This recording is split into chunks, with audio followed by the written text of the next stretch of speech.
तो श्रीमद् भागवत में हमें भक्तों की बहुत चर्चा मिलेगी, तरह तरह के भक्तों की चर्चा मिलेगी, और उन भक्तों का मत क्या है इसकी भी चर्चा मिलेगी। जब भक्तों के मत की चर्चा होगी तो उनका मत क्या होगा, भगवान के ही विषय में तो उनका मत होगा। तो फिर इसमें किसकी चर्चा मिलेगी, भगवान की चर्चा मिलेगी। और भगवान और ये जो पूरा जगत है वो क्या भिन्न है, जिसने भागवत है जो जानता है कि दोनों एक ही है, तो फिर किसकी चर्चा मिलेगी, जगत की भी चर्चा मिलेगी।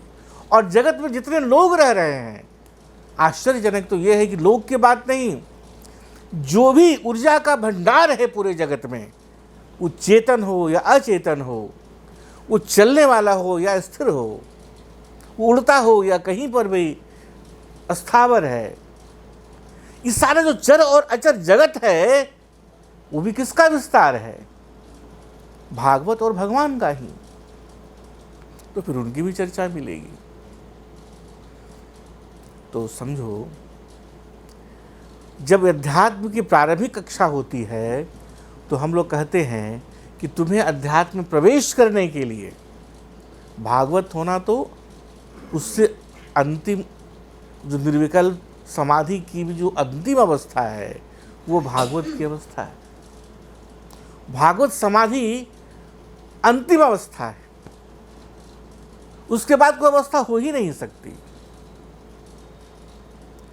उस अवस्था में जाने की बात तो छोड़िए, अध्यात्म में जैसी प्रवेश की बात करते हैं तो सबसे पहले कहा जाता है भैया आने के पहले इतनी तैयारी तो कर लो कि तुम्हारे अंदर विवेक हो, अंधविश्वास तो ना करो तुम। सबसे पहला जो गुण तुम्हारे अंदर होना चाहिए, सबसे पहली विशेषता तुम्हारी जो होनी चाहिए वो क्या होनी चाहिए कि तुम्हारे अंदर अंधा अनुकरण करने की प्रवृत्ति न रहे। विवेक सर्वप्रथम होना चाहिए, ये प्रथम लक्षण होना चाहिए साधक का। और वो बात मेरे ऊपर भी लागू होती है, इसलिए हम जो कह रहे हैं मेरे चेहरे को देखकर उस पर भरोसा नहीं कर लेना है। तब तक जब तक कि कालखंड में, कालांतर में धीरे धीरे तुम्हें इसका भरोसा न होने लगे कि नहीं आदमी श्रद्धा के लायक है, तब तक सिर्फ इसलिए कि कोई कह रहा है या कहीं कोई बात लिखी है हम उसको नहीं मान सकते। हमारे भारतीय संस्कृति की सबसे बड़ी ऊंचाई यही है कि किसी भी ग्रंथ में यह नहीं कहा गया कि तुम इसको नहीं मानोगे तो तुम नरक में चले जाओगे। कहीं नहीं कहा गया कि तुमको मानना ही पड़ेगा, और यदि तुम इसको नहीं मानते हो तो तुम्हें इस प्रकार के दंड को हम देंगे।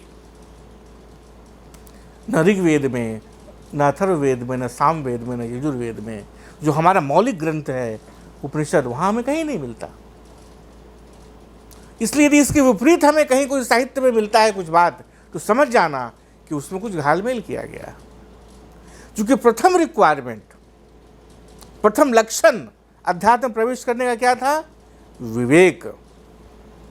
विवेक क्या है, नित्य अनित्य वस्तु विवेक, कि तुमको समझ में आ गई ये बात कि तुम्हारे अंदर ये जगत में क्या सही है और क्या गलत है, क्या शाश्वत है और क्या क्षणभंगुर है।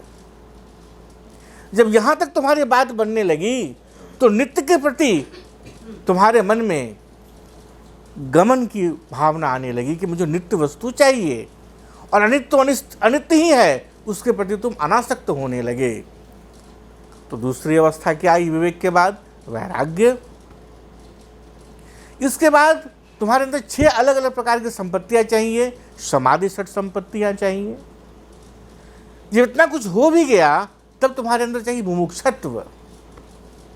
विवेक, वैराग्य, समाधि षट संपत्ति, मुमुक्षत्व, ये 4 चीज को जब तुम अपने अंदर धारण कर लेते हो, तब तुम प्रवेश करते हो, तब तुम्हारे लिए दरवाजा खुलता है कहाँ का, अध्यात्म का।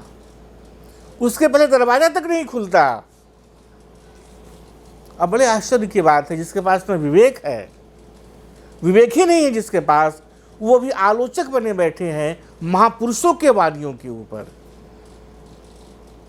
एकदम बिल्कुल नए नवेले लोग, युवा, जिसने न कभी भागवत पढ़ा है, न समझा है, न उपनिषद देखा तक नहीं है, वो ऐसे महापुरुषों के कथनों के ऊपर आप आलोचना करते हैं यूट्यूब वो तमाम सोशल मीडिया पर, जिससे पता नहीं कितने महान साधक हैं, वो सीधे अष्टावक्र ही हो गए हैं, उत्पन्न ही हुए हैं अष्टावक्र बन करके। ये बड़ा बहुत बहुत बड़ा शाप है, समझिए। ऐसे लोग सोचिए, श्रीमद् भागवत को समझने के लिए तो बहुत दूर की बात है। अभी अध्यात्म में प्रवेश करने के लिए आपको 4 चीज चाहिए। क्या? विवेक, वैराग, समाधि, सठ संपत्ति, मोक्ष। इसमें से क्या है एक भी उन लोग के पास जो आलोचना कर रहे हैं उस व्यक्ति का, उस महापुरुष का जो इसकी व्याख्या कर रहा है, जो श्रीमद् भागवत है, जिसमें किसका कथन है, किसका मत है, किसके अनुभवों की विवेचना है? उनका, जिन्होंने ब्रह्म को, ईश्वर को साक्षात अनुभव किया है।